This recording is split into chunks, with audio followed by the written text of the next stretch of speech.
This footage is from moments ago as countries across the world are preparing for World War III. Here's footage of Ukraine striking a Russian space radar as the United States is concerned that these strikes on the space radars, which are often used to detect things like nuclear missiles, could lead to a massive escalation that causes Russia to act drastically and quickly. All of this is extremely concerning, as here is more footage of countries across the world preparing. This is from military exercises today. Dozens of countries participating, ships, tanks, all sorts of different types of missile systems being tested and used. All of this is in preparation for a potential all-out conflict that could be about to break out. Very scary stuff. As you see here, helicopters and training exercises. All of this comes as we are also seeing rising tensions in the Middle East as well. There are multiple very unstable regions on Earth right now. Here's footage from earlier today as Russia launches another satellite into space. They're trying to regain spatial prowess, and they're also concerned about a potential breakout, so much so to the point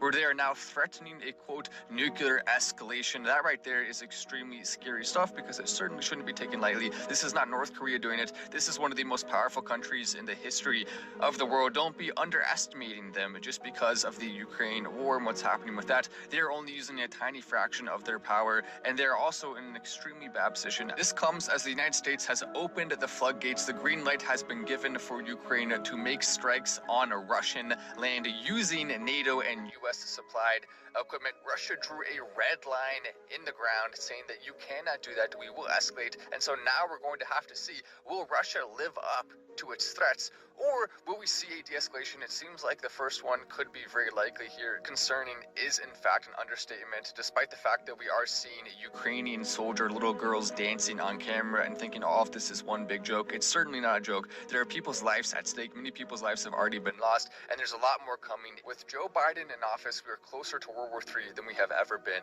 before. Make sure to follow with notifications on to stay updated in real time as I continue to cover this extremely urgent story. I'm Matt Wallace, and I'll see you in the next video.